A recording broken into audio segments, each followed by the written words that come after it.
Welcome to another hypothetical scenario that aims to answer TV's and movies' biggest questions. For some reason I thought we covered this before, but people have been asking, what if Ghidorah was in the How to Train Your Dragon universe? Because of the recent movies that came out, we're going to be using Legendary's Ghidorah, and we're going to be using more so the How to Train Your Dragon 3 movie.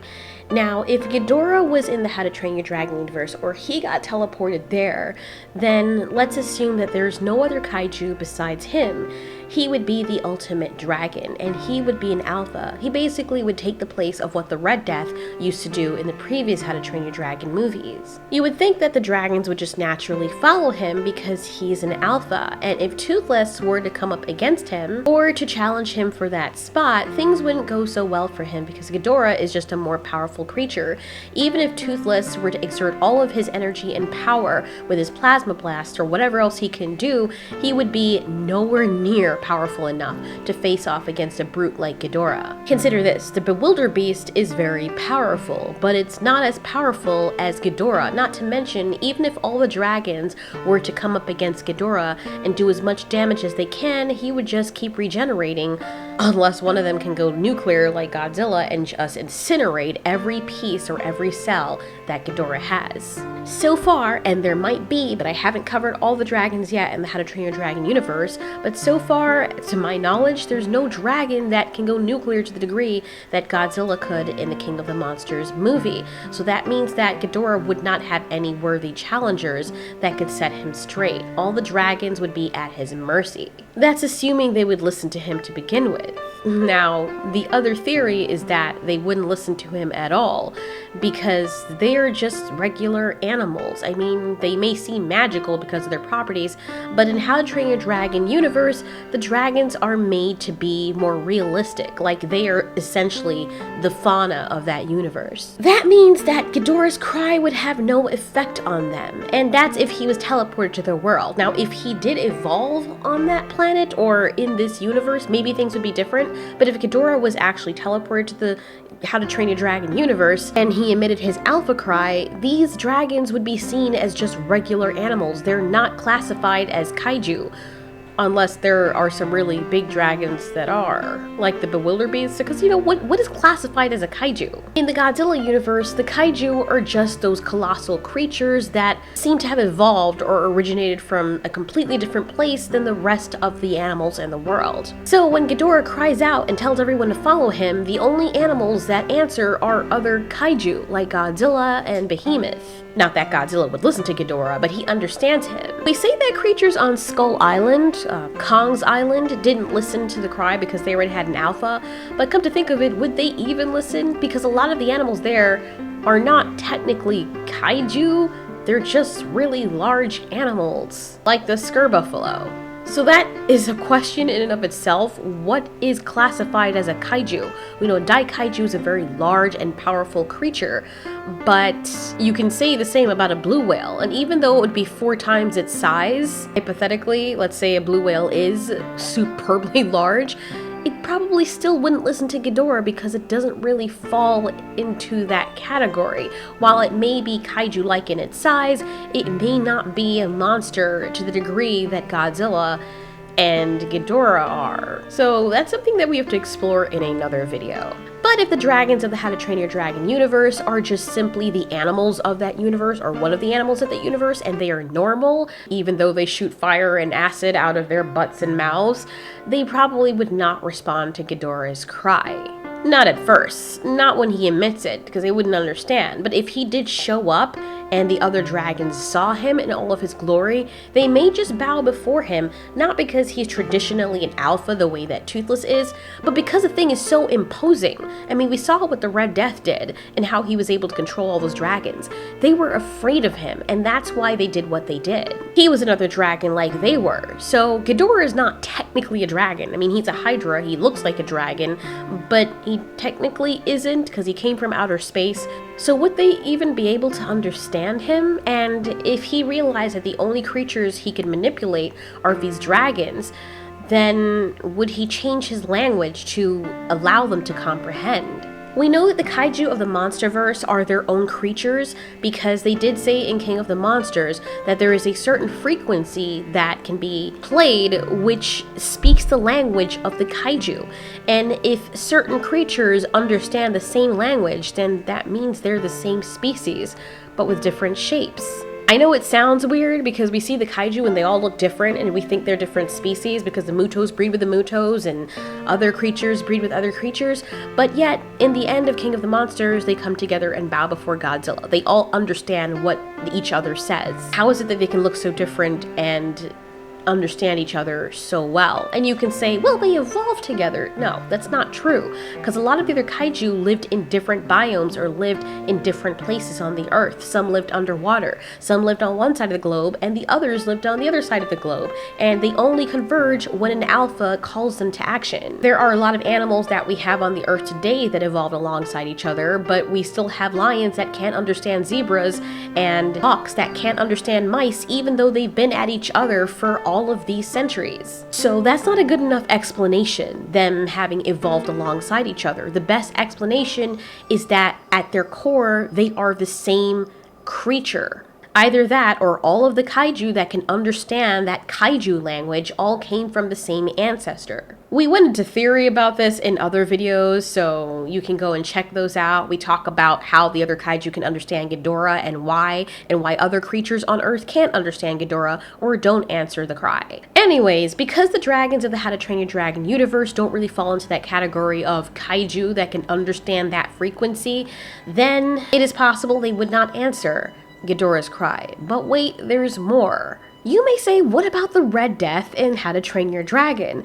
As Astrid said, it's like a giant beehive. The dragons are the workers, and that's their queen. It controls them. This gigantic creature seems to have an ability that the Alpha, Toothless, and other Alpha dragons don't necessarily have. Or at least Toothless. I only know of Toothless as the example, where they follow him because of his strength and because of his virtue. However, the Bewilderbeast and the Red Death had the ability, as they were the dragon's alpha, to outright control the dragons. We saw the dragons in some sort of trance, like they didn't know what they were doing when these things were controlling them. Jesus Christ, look at those teeth. Also, the Red Death is referred to as being female, even though I always call it a male. So if I make that mistake, then it's just because I'm used to saying it that way. Based on what the Red Death could do, could it be considered a kaiju to the degree that the Ghidorah is? And since she's able to control the dragons in this manner, does that mean that Ghidorah could also control the dragons? And I'll explain why. Now, according to the Dragonpedia, what the frick am I saying? Dragonpedia. Why don't they just call it the Dragopedia? Like, it just sounds weird putting the N in there. Anyways, going on. The official description for the Red Death is as follows. Secretly responsible for centuries of human and dragon conflict, the Red Death used its commanding presence to order the other dragons to raid nearby villages and bring it a constant supply of food. From its lair deep within the corona of a volcano, this Titan wing reigned supreme until Toothless led Stoic, Gobber, and the other Berk Vikings to the blighted shores of Dragon Island. So engorged on power was the Red Death by this time that it had to shatter its mountain home in order to emerge and fight these human intruders. Fortunately, the timely arrival of Berk's Dragon Riders and the fateful reunion of Hiccup and Toothless led to the discovery of the Red Death's only vulnerable spot. Its insides. Okay, that sounds so freaking weird. Similar to the Bewilderbeast's ability to bend other dragons to its will, the Red Death emitted a honing signal, which summoned other dragons to its lava-strewn nest. This call was produced by a combination of subvocal ululation and the fearsome stare of its many, many eyes. So the Red Death and the Bewilderbeast did both the same things. They had that weird stare where their pupils start spazzing out, and they had that subvocal noise that they emitted that just put the other dragons into a trance and caused them to do whatever it wanted, which is similar to what Ghidorah did in King of the Monsters. When Ghidorah made that cry, I think it was more for dramatic effect, because the Orca device, when it was emitting that frequency, it wasn't that loud. Even though it was played from where it was, it still seemed to have affected the other monsters. So I don't think that Ghidorah had to cry out and be superbly loud. I think that's just a frequency that can inherently travel very far distances, or that the monsters can pick up very easily. Because even in How to Train Your Dragon, we didn't hear what the dragons were hearing. So a lot of this frequency that the alpha call has in it probably is something beyond human hearing.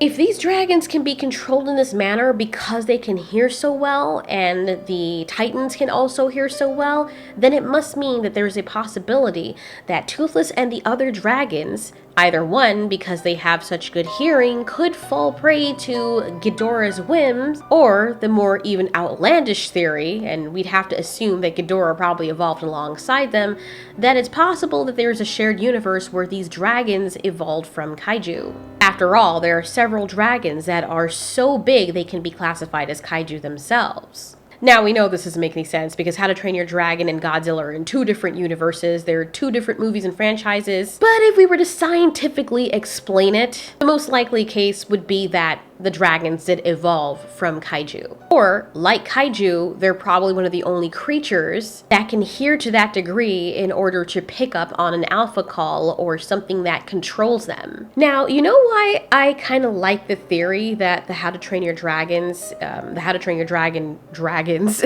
could have evolved from kaiju from the Godzilla universe, and they could, in fact, share a universe? Well, the reason is because of what I said earlier. The kaiju from the Monsterverse look very different, yet they understand each other. Godzilla, Rodan, Mothra, Ghidorah, Scylla, Behemoth, they all understand Godzilla and Ghidorah and each other. They'll fight with each other and maybe even prey on each other, but at the core they all speak the same language. In How to Train Your Dragon, every single one of the dragons, no matter what size, color, shape, or breed or species they are, they all understand each other, and some of them even prey on each other, but they all speak the same language, at least for the most part.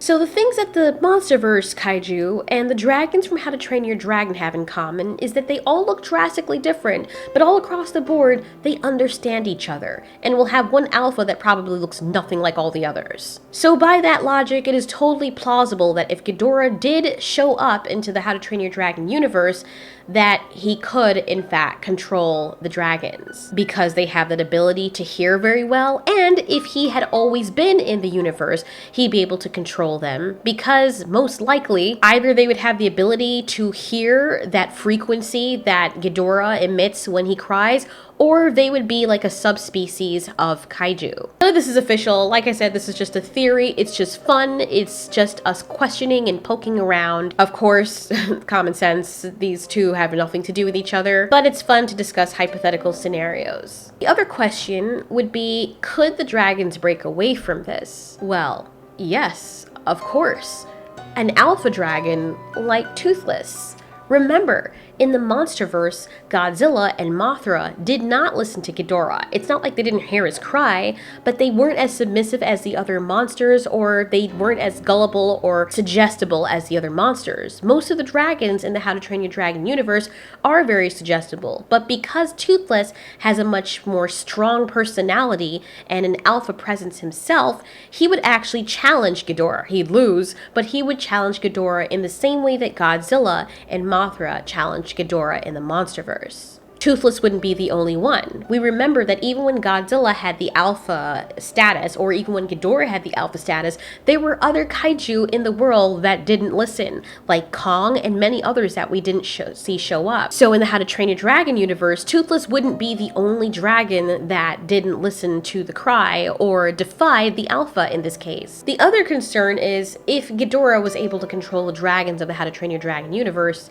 what would he use them to do? In the How to Train Your Dragon world, humans didn't populate the world to the extent that they did in the Monsterverse movies. Of course, he would cause storms and destruction, but if humans were used to dragons destroying everything, we're very sure that they'd be able to survive whatever Ghidorah threw at them. Humans probably wouldn't even be his target because they wouldn't be that much of a threat. He would probably purge ecosystems that he feels needs purging, and with nothing really to do because of no threats to the planet, he'd probably just go back into hibernation. At this point, there'd be a period of time where there would just be peace, until maybe something like war or human progression causes Ghidorah to have to wake up again and purge or cull. But anyways, that's it for this video. What do you guys think would happen if Ghidorah was in the How to Train Your Dragon universe?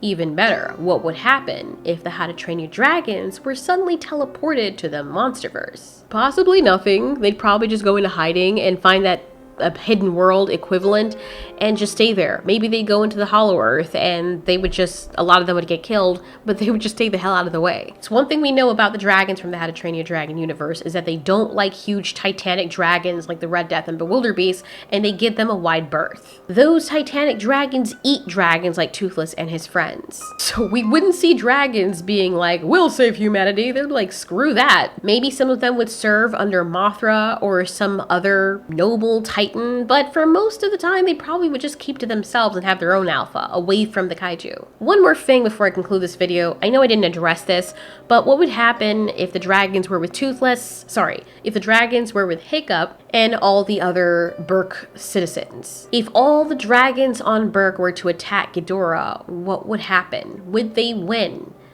The answer is no, they would not. Most of the dragons are too small, and even so, even if they were to do some considerable damage against Ghidorah, he has the ability to regenerate unless you incinerate every part of his being. So he just keep coming back until everyone is gone. All the Berk citizens, all the dragons, everyone. Anyways, thanks for watching. This has been Alteori. You ask, we answer.